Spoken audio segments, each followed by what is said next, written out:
The Podcasting Dead is available on iTunes, Spotify, YouTube, and SoundCloud. Make sure to subscribe for more podcasts. And while you're at it, drop us a like. If you want to help support the channel and have access to extra content, secret contest, and more, make sure to search for us on Patreon.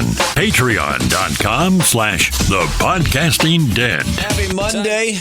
I'm Justin. I'm JP. And we're the Podcasting Dead. We are here to talk about The Walking Dead World Beyond 2-episode finale. So that would be episodes 9 and 10 as we wrap up the first of 2 seasons with this show. And before we get into it, don't forget we do all kinds of Walking Dead content as well as other things. So be sure to check out our channel. And if you dig it, give us a subscribe. And if nothing else, maybe just drop a like on this video. It helps. But anyways...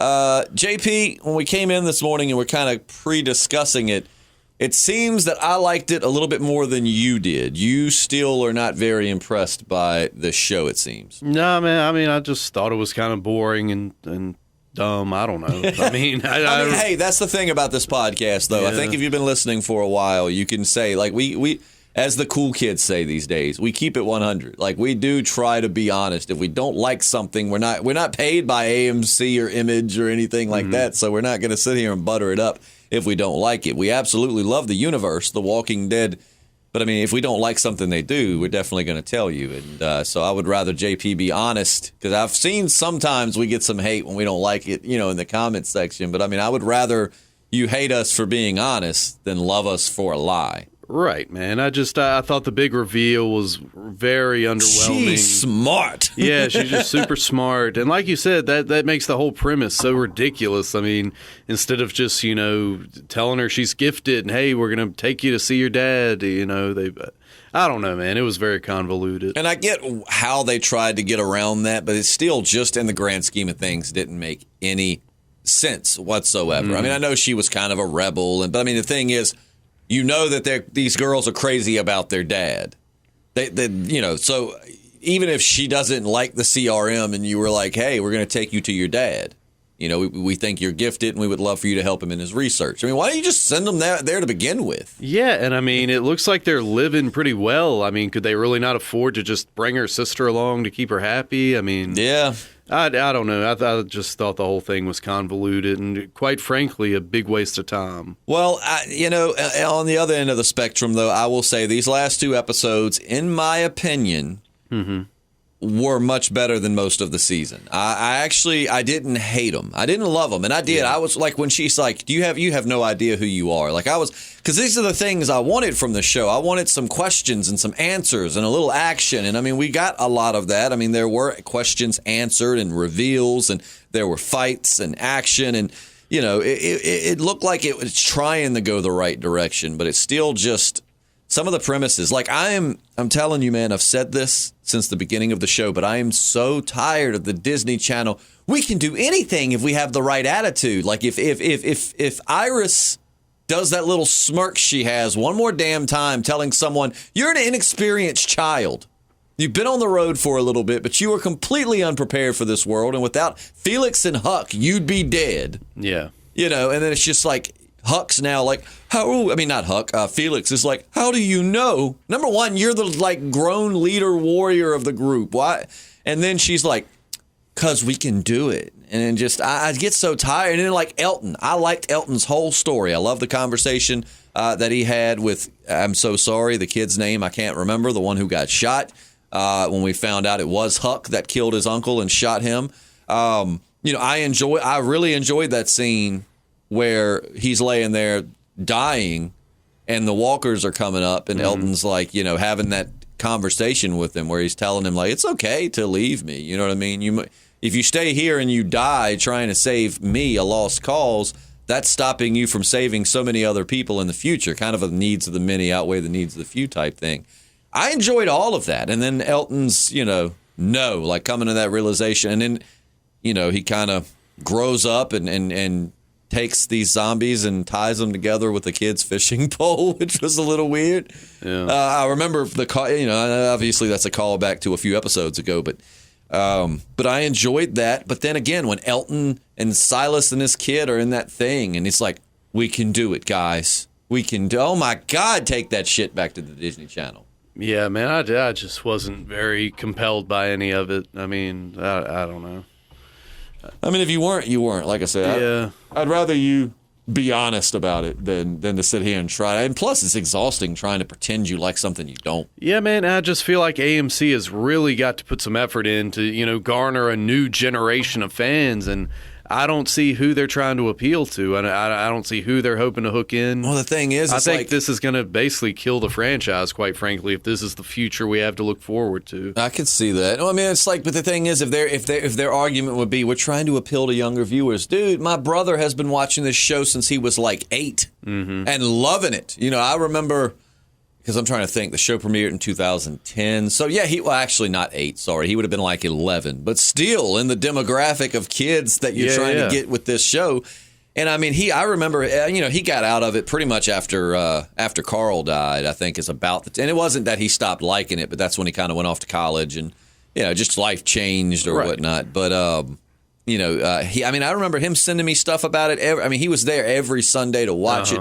You don't have to dumb down and Disney Channel your shit to bring on kids. Kids love the show anyways. So it just, I don't know. It was, and it's, I don't know. Like I said, I like even though Huck is a kind of a bad guy now, I do like it. I mean, you can't have everybody being these pure rays of light and hope, not the character, but like just genuinely, I like that there's some dark to Huck and that, there's obviously more going on than it seems on the surface with like her mom and so I'm digging the Huck stuff, man. And then the fight between her and Felix, I mean, regardless of hating the show, that was a pretty badass fight scene though, man. I mean, they were throwing each other through walls. I mean, them two were throwing down. Yeah, it was all right. And then it's like the whole, as soon as Hope, I like the twist. So, I mean, there are things I can say I liked about it. I like the twist that Hope had decoded the message. Mm-hmm. Like, you think she's just, because I kind of rolled my eyes when she's basically telling, her Iris, like, kind of one of those, like, you're just jealous, I'm the one, and, blah, blah, blah, blah, blah, and I'm leaving without you. And I was like, oh, my God, that's so, I mean, that's dumb. That's just dumb. This is your sister versus, you don't turn on your family, whatever. But then it's revealed that was just a move to protect her and Felix, that she was going to. I kind of liked it when she pulled out the gun and you realized, oh, shit, like Hope's on her game. Yeah, and then all she does is shoot one into the ground and lure a bunch of walkers. So that was pretty pointless. But yeah, she had, what was it? She fired 2 shots this entire episode. Well, no, she fired more than 2 shots. She did shoot one of their jaws off, and then. But I was gonna say all of her shots were pretty much either in the dirt or in the air. But she did shoot a few zombies. Yeah. And I might be wrong on this. This is just a dumb little criticism, so I need to go back and look. But I'm pretty sure, when she unscrewed the silencer or the suppressor off of the pistol, and then she fires it into the air. I'm pretty sure that later we see that same gun, and it does not have like a threaded barrel. Because most pistols, at least in my experience, I'm sure maybe there's some stuff out there I hadn't messed with, but they have the barrel. If you have a silencer, the way it goes on is you screw it on, and that doesn't just attach. Like in shows, they make it look like you can attach a silencer to just any old pistol. It doesn't work that way. It has to have a threaded barrel. And usually, that sticks out quite a bit further than the slide, whereas most pistols, it sits flush. This sticks out, and you would screw the... And I'm pretty sure that the pistol that she screwed the suppressor off of didn't have a extended threaded barrel. And I'm like, now how did that suppressor fit onto that gun? Yeah. But that's nitpicky. That's not anything I'm faulting. It's just a fun little thing to point out. Right. But no, I like this better if it keeps going this direction. Now... It kind of made me sad because a lot of people were speculating that Rick was going to show up in this episode, to which, honestly, I think Andy Lincoln's talent would be wasted in a show like this. Like, honestly, put him on Fear the Walking Dead. Yeah, Fear the Walking Dead has had a lot of duds, but at least there is some gold there that we can appreciate. Like, if, Rick was to somehow show up in that show, which I know the times don't line up, but I'd be, hell yeah, man, he's back with Morgan. We get to see him with John Dory and all of these great characters, whereas on this show, if he stepped out, I'd be like, oh, God, man. no matter how talented he is, I don't know that he would save this show. Didn't you say somebody on The Talking Dead last week dropped a Rick hint or whatever? Yeah, from what I read in our comments, because someone had said that on The Talking Dead, Silas described the finale. One of the words he used was Rick, but that was just straight up lie. AMC told him to say Rick with no intention of giving anything having to do with Rick. Well, and I'm looking around because there might be. I mean, I'm not going to say maybe there wasn't a hint of Rick that, but it really bummed me out because when she's like, "You have no idea who you are," and things like that, I was like, "Oh man, we're going to really find out." Like maybe Hope is going to tie into the other show. Yeah, I don't know. Maybe something. Yeah. Maybe she's Rick's niece or something. I don't know. Like maybe something in Rick's blood made him a bit immune. So I don't know, something. And they're like, you're actually related to Rick Grimes. But I don't know. I thought there was going to be a little more to it than just you're smart. Yeah, and I thought maybe at the end when Felix and then meet those other survivors from the campus community, that maybe Rick had formed a little band of resistance fighters or something, but no, it was just his boyfriend in a hoodie, which was fine. But. Well, I still think it's so dumb and it's just overused. This trope of rolling up with the hood up and the down. Right, Number one, have you ever tried that? Just messing around, you can't see a damn thing. Dude, no, you're not Emperor Palpatine. There's no reason to cloak yourself in darkness. Right, and it's then you roll up. I mean, I get it on games like Assassin's Creed where you're trying not to show your face, but it's I don't know. It just was like.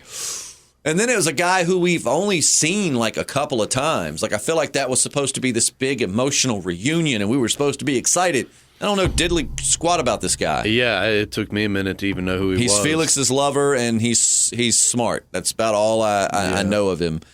And like you said, I really thought he was going to step out and pull the hood back, and then when those people came walking up, I thought he was like, I want you to meet somebody. This is Rick Grimes. He's going to help us take down the CRM or something like that, you know what I mean? Yeah, I mean, they even had the fog rolling in so you couldn't quite see who was, lurking in the woods and all this stuff. But it was, just another, missed opportunity. Yeah, I really thought that at the end of the thing, I didn't know if Rick was necessarily going to be in the episode, but I thought we were going to get some kind of name drop or they were going to say something. Bring in the guy from Alexandria, just something that would make you be like, oh, that's Rick. They're talking about Rick. Right. And we got none of that. And, and then I thought the little thing at the end, I don't know. For some reason, when The Walking Dead does it, I get all heartfelt and into it. When this show does it, it just feels Disney Channel. But the whole, we're in this together. The whole reveal that Hope isn't super smart on her own, that her and Iris make a good team. To me, that was so stupid. So you're trying to tell me that at no point their dad didn't realize his other daughter was also smart? Yeah, man. It was just the whole premise was just stupid. I was just really hoping, Hope was going to end up being, I don't know, maybe Huck's sister or something. You know what I'm saying? There was just going to be some big reveal that made you go, oh, damn. And you're smart. Yeah, man, I really wish I had something positive to say about this show, but I didn't like it top to bottom, man. I really didn't. So you didn't even like any of Elton's stuff? I mean, not really. I mean, I don't know, man. He wasn't that awesome of a character to just... It's not like, in a crappy season of Fear the Walking Dead, I'd be like, yeah, man, but it was still awesome seeing Victor Strand do this or that. It's just like... All right, a halfway interesting character in a really crappy... No, man, he doesn't really redeem anything for me. I don't know. Yeah, Percy. I always want to call that kid Felix for some reason, even though we know Felix is his own person. But Percy is the kid that got shot in the shoulder. Okay, yeah. But yeah, that, like I said, that whole thing was just kind of... And then Silas, man. Okay, the whole you're going to be a good person, Silas. And Then he walks out there and they arrest him like he's sacrificing himself. I mean, I really thought it would have been dope. Let's see the weight of this. Clearly they're trying to collect them all to execute them the way she talked. I mean, I thought it would have been badass if they're about to be discovered and Silas has that little flash shit and then goes, run, and then he walks out. Maybe they start gunning him down or something, but it allows for the others to get away. And you're like, man, like he straight up sacrificed the crap out of himself. And Elton can now go and tell them, which I hope knows. I think they all know, but it can be like discussed that, Silas died a hero and he did not cold-bloodedly murder someone the way I don't know, something more. And it's like, no, he just got arrested. Yeah, and I mean, it tells you a lot that AMC didn't do like an all-day marathon leading up to the season finale. I mean, they showed the last episode of Fear the Walking Dead leading up to World Beyond. And, back in the day, early days of The Walking Dead, they'd have like 2-day marathons leading up to a season premiere, season finale, or whatever. And with this, they're just like, why even lose the ratings? Nobody's watching this shit anyway. Here it is. Yeah, here's the top to this shit sandwich. Well, and two, let me say that I wish people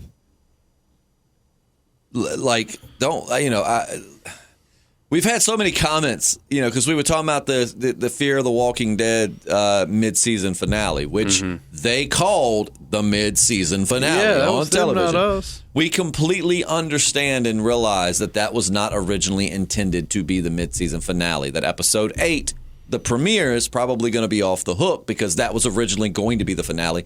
We get that, because we've still got people commenting, technically it wasn't the finale, or y'all are dumb. The episode 7 wasn't the mid-season finale. Technically, we are dumb, but it was the mid-season finale because that's what AMC called it. 2, we got you loud and clear. We completely understand that 7 was not intended to be the mid-season finale, and like it's done to everything else in the world, COVID came in and screwed things up. We got it, get it, note it, good to go. Finale or not, though, it still wasn't that great of an episode. I mean, we've been through that before, man. Walking Dead is really... I mean, Fear was good up until that finale, minus like the Althea and Dwight episode, but... Oh, yeah. But it's still, this taxidermy guy was stupid. Anyway, let's not get into that. I'm getting a headache just thinking about it. Yeah, no, I mean, like I said, the best part of that finale for me was, Victor Strand going evil in the end. I mean, I thought it was dumb that he pulled his gun on Alicia, but I love when he's like, who's next? Yeah, and I still think it's dumb just that they're not seeing that Victor Strand has got the right idea. Let's take him down from within and take control of this sustainable community instead of just going into this valley and hoping we can get it right this time. Yeah, like I said, that whole thing of, I'm not with Strand pulling guns on his friends and being a bad guy per se, but like you said, it makes perfect sense. I mean, why go live somewhere where they're probably going to find you, and then they've got the numbers. I mean, or why not just keep playing ball for a little while? You're not living horribly. It's not like a Negan situation where they've got you. They're taking I mean, they're giving you food. I mean, even again, John Dory said, like. Some of the freedoms he's traded to live there, sometimes he thinks it's worth it because he's got food, he's got shelter, he's got water. He's not particularly working hard. It's not like they're doing, making you do slave labor kind of the way Negan was doing. So, I mean, it's like, it's a bad situation, but it's not the end of the world. Play ball for a little longer, and Strand is a master manipulator. Like I said, I'm more with Strand on that. I mean, hopefully he doesn't just get mad at Alicia and them and he's going rogue now. I'm hoping he's still enacting his plan. Mm-hmm. But, I mean, everything Strand said makes sense. Like, let's chill. Like, just, I'm getting close. I'm getting closer to Jenny. I'm proving myself. I can get inside and take her out. And we'll live like kings. Yeah, exactly. But no, let's just go live in a giant dam that you can see from like a mile away. And clearly they're going to be like, have we checked that out yet? Let's go check that out. That looks like somewhere people would live. Yeah, man. It's ridiculous. I don't know. I still love my Morgan, though. Don't get me wrong. Cowboy Morgan, it's always got a special place. Yeah, man. I mean, this season of Fear, dude, has been really, really good compared to, the last couple. So, I mean, I don't have that many complaints, but just that episode I thought was subpar. Yeah. So, I'm not trying to be a negative Nancy or anything, but I'm just... I mean, it's okay not to like episodes. Yeah. Keep in mind, we're not, I mean, it's okay. Some episodes we're not going to like. I'm sure that even some of the most hardcore fans of the show, if they're being honest, can think of episodes they didn't really like or see the point of. Yeah, man. What Fear really lacks is consistency. You know, it almost seems like they write it like week to week. They're like, you know, all right, well, it's Monday, guys. It's almost like SNL. Let's, you know, write this week's episode. I feel like what each of these shows need is like one main visionary. Mm-hmm. I mean, you can have writers and stuff, different writers to help and different directors, whatever, but you need like one visionary person that's kind of guiding the story. Yeah. You know, and because I mean, you just a lot of the greatest shows are like that have well written stories. We've said this a million times. They're written by like one person, or it's like Game of Thrones, where it's the same two people writing everything, and minus the 7th season. Oh no, was that the 8th season? Yeah, I can't remember. Minus the 8th season. We don't count that. But like, you know, Game of Thrones was phenomenal up until the last season. Just well written. Just top notch. One of my favorite shows of all time. And that's because you had consistency, because you had the same two people crafting the story the entire time.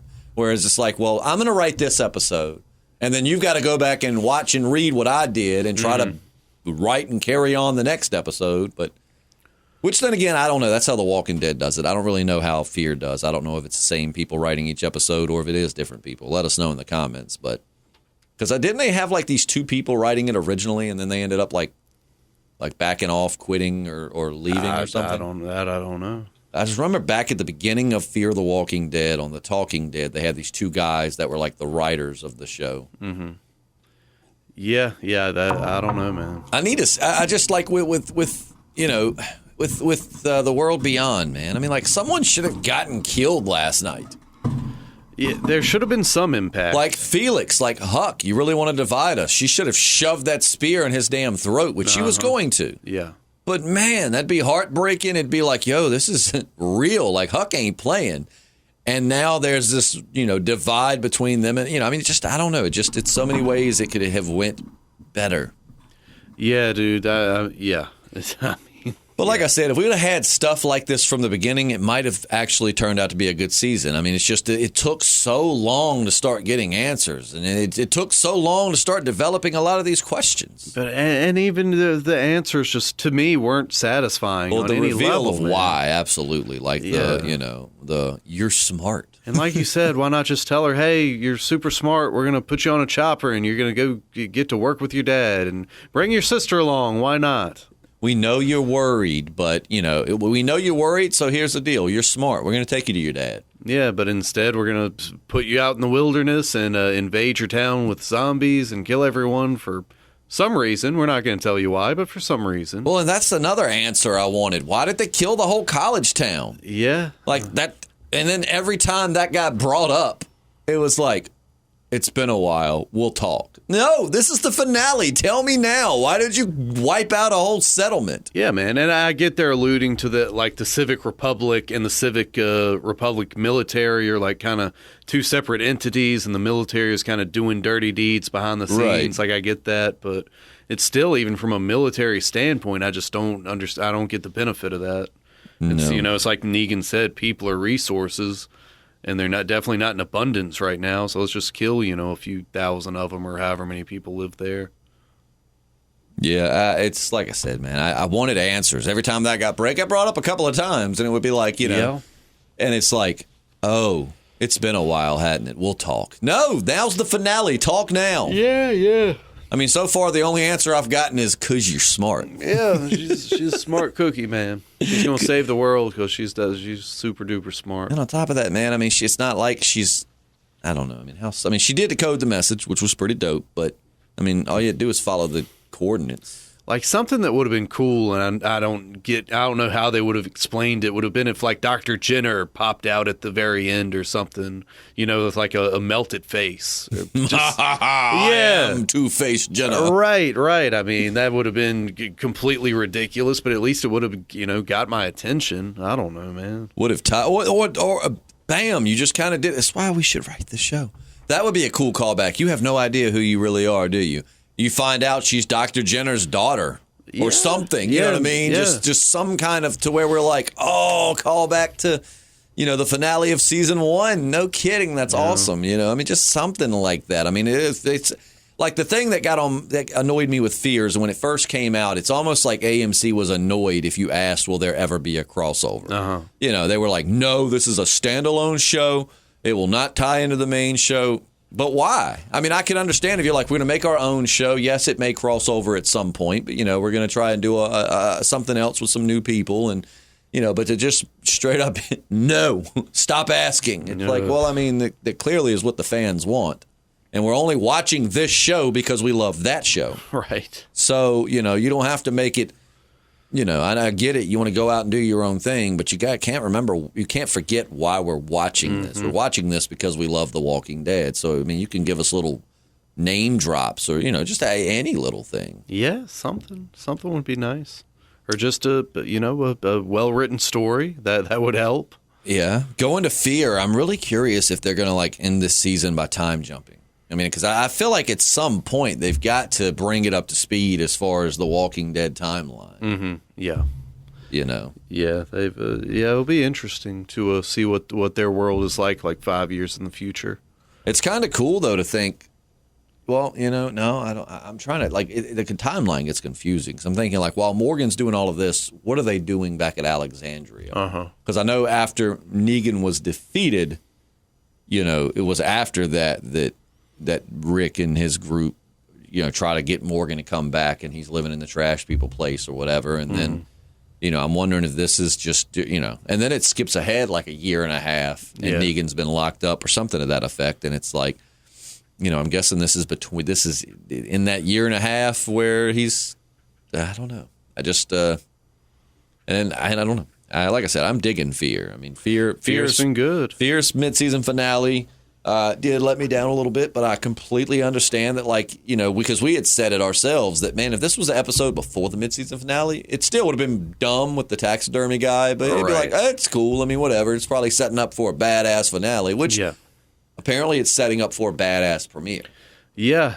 So are we still going to get like a 16-episode season? Or I wondered if, since the mid-season finale was moved up an episode, if we were going to get 9 episodes in the back half. Yeah. Or if we were still going to get 8 and just have an episode short this season. That I don't know. I'll definitely check that out and have an answer for you next podcast. Because I meant to Google that after our podcast last week, because I was wondering the same thing.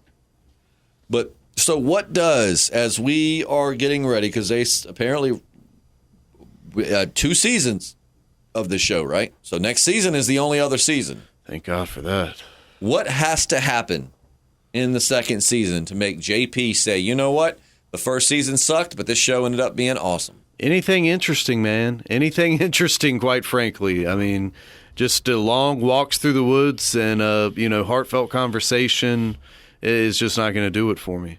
I mean, I get now they're like on the run because she wants to tie up loose ends and kill Felix and all these people. So maybe that'll be be some good action there. I don't know. But I just love that even in the apocalypse, in a time where, you know, I remember at one point it was stated that Robert Kirkman had said that the zombies outnumbered the living 5,000 to 1. Mm-hmm.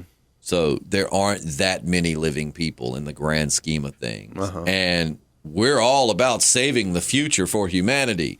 But because these people might know a little something, rather than just maybe imprison them or sit them down and talk to them, let's just kill them.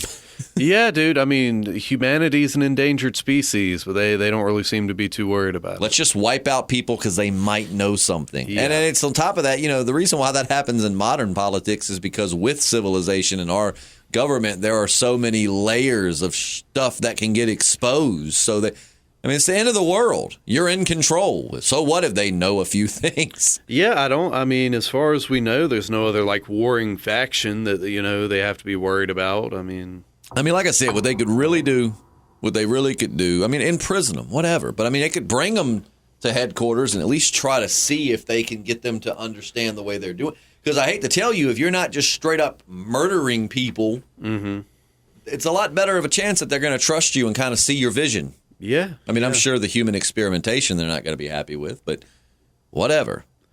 Yeah, man, I don't know. A lot of people have speculated we're heading towards a war between the Commonwealth and the CRM. Yeah, well, I'd heard that maybe that's how the Commonwealth arc will end, is the CRM just like takes them down. So I don't know. Takes them down? Yeah, like the CRM is like the victor in the war with the Commonwealth, and that's what set up, what we're like the current status quo. That'd be because I was thinking our group was gonna, integrate into the Commonwealth, and then we were gonna see our Walking Dead characters leading the Commonwealth against the CRM. Yeah, and that very well could be what happens. What if they do something really, really? I think they've said they're not going to do this, so thank God. But what if they did something so stupid, like we've talked about, like Rick has amnesia and he's fighting for the CRM, Jesus. and it's like Rick versus Daryl for like the 100th time. Yeah, it wouldn't surprise me. Like, please don't do that. Let Rick, let him. I don't know. Let him. I don't know. Just don't do that, please. Yeah. And I just really am anxious to see how this Rick story is going to go, because you're just 6 years. I mean, Rick is a family-driven man. I just can't imagine in 6 years that Rick has gotten cozy and refused to try and go back and find his family. I mean, this entire show, Rick's drive has been family. And then, he had Lori and Carl, and then he had Carl. And in his exit episode, the entire point of that episode was showing that he learned that he was searching for his family, but he's got them. They're all the people he's with at Alexandria. It's Michonne and Judith and all of his friends. Like, that's his family. And he's, as he says before he blows it up, I found them. Mm-hmm. And then he blows it up. So all this time to come to find, and then it's like, well, I'm too far away. These people have lattes. Yeah. So.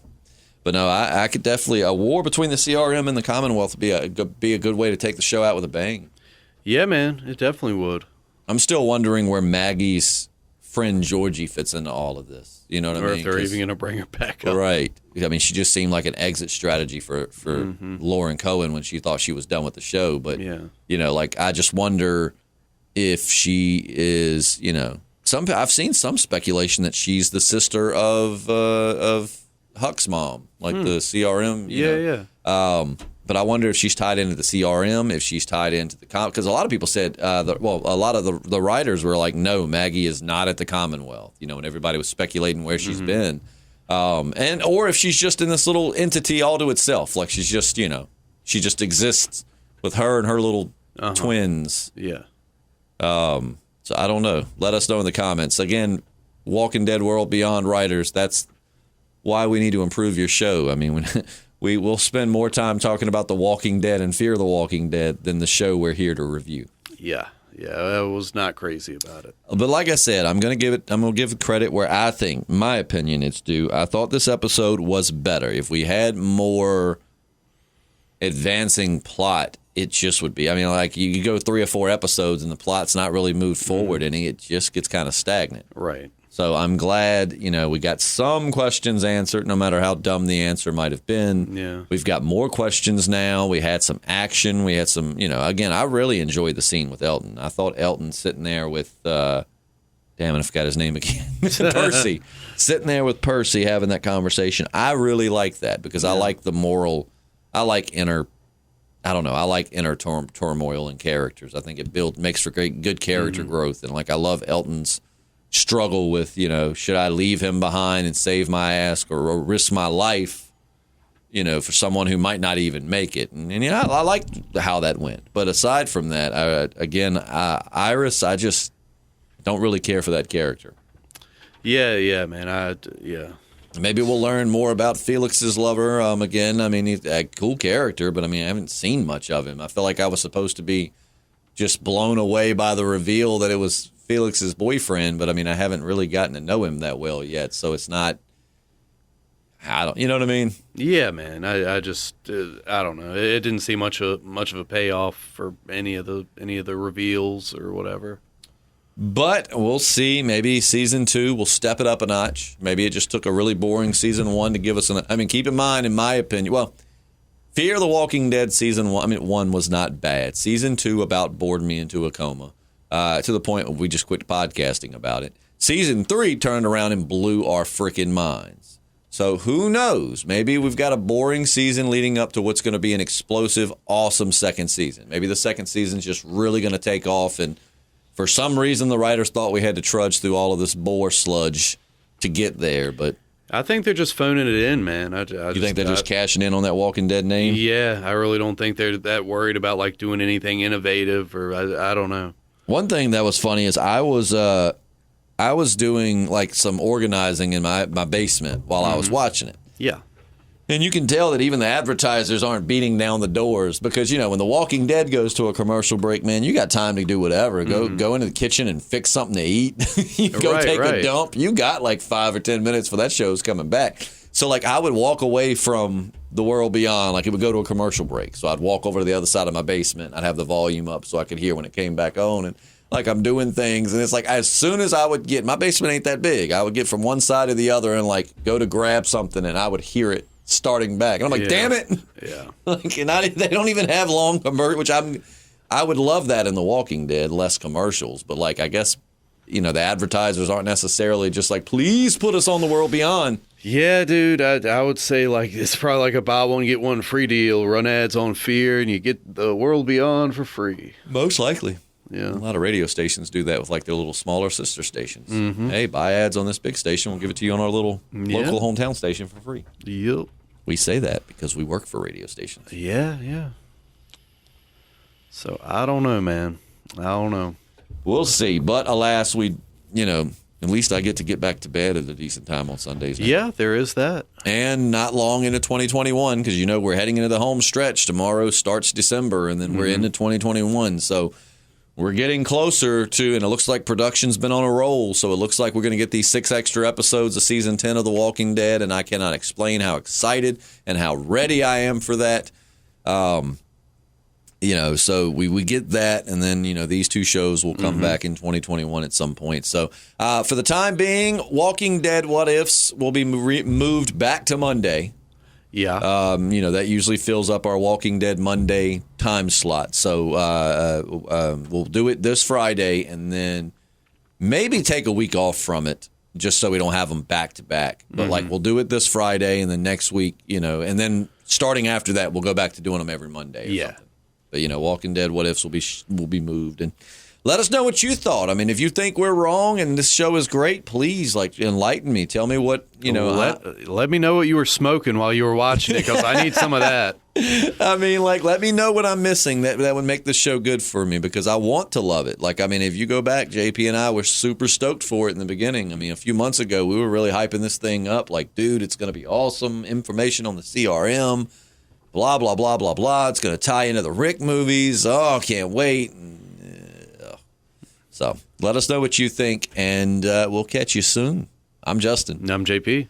And this is the Podcasting Dead. Also, check out our Patreon. Yeah. We have to build home studios due to some changes in our lives, and it's not. We've come to find out this equipment's not cheap. Yeah, that's true. We've got some of it, but we need more. So check out our Patreon. You get 2 extra podcasts a week and all kinds of cool stuff. You get to talk to us a lot more intimately, not in a sexual way, but just intimately and, you know, like more one-on-one conversation. Yeah, for that, check out my OnlyFans, and we'll get down to that. There you go. So yeah, we'll see you soon. Yep. Bye-bye. Bye. Have a good Monday. Can you have a good Monday? Yeah, people who are satisfied in their careers, I guess, do. People like me generally don't.